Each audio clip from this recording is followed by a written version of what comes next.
My name is Nicole Banowetz, and I'm a sculptor. I make fabric sculptures, either small sewn fabric sculptures like this, or big inflatable sculptures that blow up with air, sort of like a jumping castle. All of my work is inspired by the natural world, so I like to look at the creatures that live all around us for inspiration. So this is my artwork, The Incubation Effect. This was at the Denver Art Museum, and it is inspired by different kinds of larvae and their life cycle. So I'm looking at the different things that these creatures make, like cocoons, egg sacs, and these forms inspired my work. I also looked at butterfly eggs to make these incubation chambers, which is where the larvae are changing into what they're next going to become. So this is just one example of my work where I am inspired by the kinds of forms that animals create. So when I make my work, I use all kinds of fabric, a sewing machine, and a lot of specialized materials. But today we're going to make artwork with what we have around us. So what kind of ideas can we get from animals? This is a nest made out of mud. And these are the casings of caddisfly larvae. The caddisfly creates these casings by gathering up whatever's around it, tiny little sticks or stones. If you even put jewels in with them, they'll create bedazzled caddisfly cases. And bowerbirds create these sort of houses by creating these little grass areas that they can sit in. And then once they've created their grass area, they collect different objects to decorate it. So you can see they collect feathers, shells. If they're in an area with trash, they might collect brightly colored trash. And as you see here, they'll even collect bones from dead animals to decorate the outside of their house. And this is another sort of bird nest. It's a weaver's bird nest. It's called weaver because they actually take their grasses and sticks and almost weave them together. So think about how you could possibly weave together materials that you find in your yard or your house. And these are weaver ants, and they're called that because they weave leaves together to create their homes. Now wasps are really cool. They go around and they collect little bits of dead and decaying wood, and they put it in their mouth and they chew it into a pulp and basically make their own paper, which is how they build their nests. This is kind of the same way we actually make paper.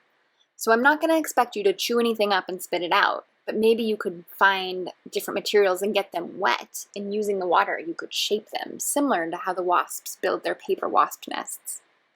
So when animals go to make their own architecture, they don't get to go to a hardware store or an art store to get materials. They just use what's around them in their natural world. So what's around you in your world? I live in a house where I have blankets, pillows, chairs, various materials like that. In the recycling bin, I might have cardboard tubes from toilet paper, I might have cereal boxes, all sorts of interesting materials. And I have a yard, so that means I could go outside and find rocks and sticks and stones, all sorts of things. So think about where you live and what materials you have access to. So now we're going to do a brainstorming activity based on what we've learned. So I want you to get a paper and pencil ready for now. Okay, so now you should have a paper and a pencil. Go ahead and take your paper and just fold it in half, and then fold it in half one more time. So then you're going to have 4 spaces on your paper to make 4 different brainstorming drawings. Now go ahead and number them 1, 2, 3, and 4. So next, what I'm going to do is I'm going to give you a prompt, and you're going to draw a sculpture that is a version of an animal architecture that's inspired by the prompt that I give, okay? Okay, so now you're going to have 1 minute for each prompt. So go ahead and draw in your first section on your paper a shelter for a small animal using materials you would find outside. So right now you're making a drawing of something that you could build that would be a shelter for a small animal using materials from outside. If you can't think of something to draw right away, go ahead and write some words, but fill that first space up on your paper.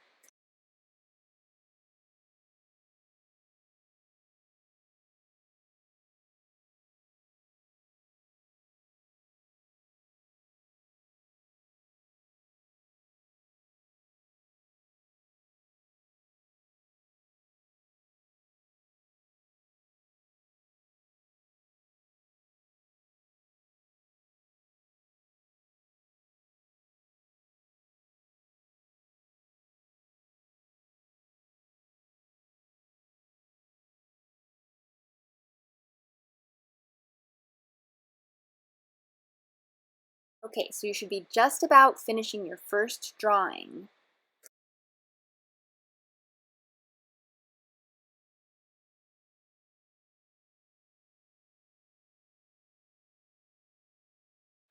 Okay, so you have another minute. This is prompt 2. This is a shelter for an insect, and this time you're using materials that you would find in a recycling bin. These don't necessarily have to be materials that you have, just materials that you could possibly find in a recycling bin. You don't necessarily have to make the sculptures that you're drawing right now. So these are just things that you imagine that you could possibly build.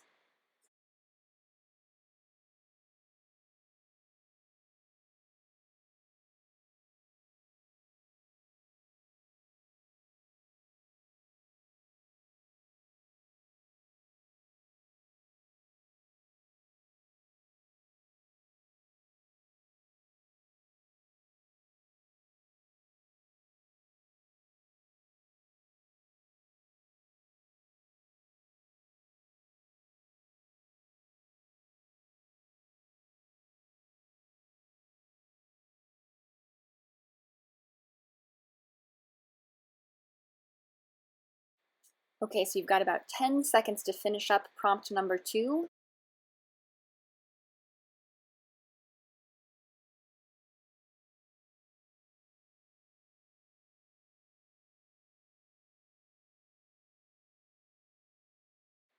Okay, so prompt number 3, this is a shelter for a human. So this is a shelter that would shelter you, and you're going to use materials you could find outdoors.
Okay, so this is the final prompt.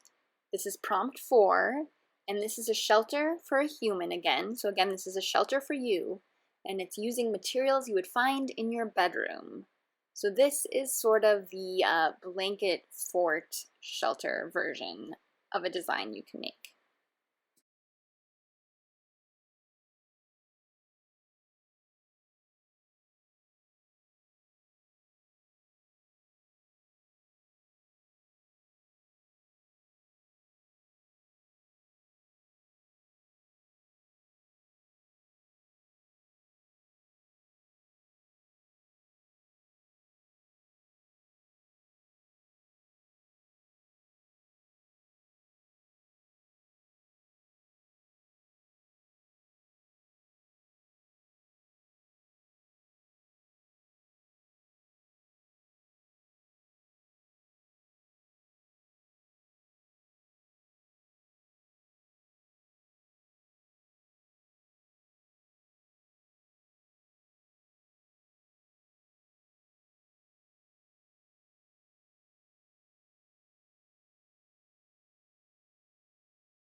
Okay, so now you want to go ahead and finish up your drawings. So now you should have something in each section of your paper.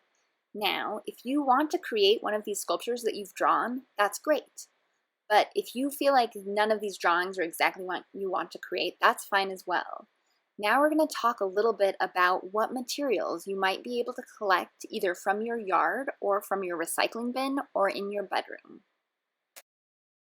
So the next thing you're going to do is go and explore and see what you can find around your house and your yard. So I went out into my yard and I just gathered a few bits of different sorts of materials and piled them up so I had some ideas of what I might possibly use to make my structure. I found some leaves, some sticks, some dandelions. But now, what if you can't go outside or it's bad weather today? We can also look in our recycling bin. I found some cardboard from a granola bar package. I found a tofu container. I also found a jar and some toilet paper tubes. All of these things could be great to make a possible structure out of. I also found this really cool shiny tea container, which is something that birds would love. Found a variety of caps for different kinds of bottles, a little tab from a cola, and then I have a ton of fabric around, so I have some scrap fabric. Okay, so now we've discussed all sorts of materials that you can go and collect to create your animal structure. So you want to decide, as you're collecting those materials, are you going to make a shelter for yourself, so a big structure, or a structure for a small animal, or a structure for an insect? As you find materials, you might get some idea of which thing you want to build. So, as I said before, we all have different materials at our house. So, for some of us, it might be best to make a tiny little structure for an insect, while other people might have a lot of big materials and want to make something that they can actually sit inside of. Just make sure you're super safe when you make something that you're going to get into. Also, everyone's going to have totally different materials they're going to use, and so it's going to be a totally different experience for everyone building their animal architecture. Just make sure that you get permission to use any materials around your house or out in your yard. Okay, so now you should have lots of ideas about different kinds of materials you can gather to create your animal-inspired architecture. Now, as you're building this, don't think about this exactly as a piece of artwork. Think of this more as an experience where you're creating an animal architecture, which means it doesn't have to be something permanent. It can be something that you leave out in your yard. Maybe an animal will move into it. It could be something that just exists in your bedroom for a couple hours, like a temporary blanket fort. The main idea is that you're inspired by the animal world to create something fun.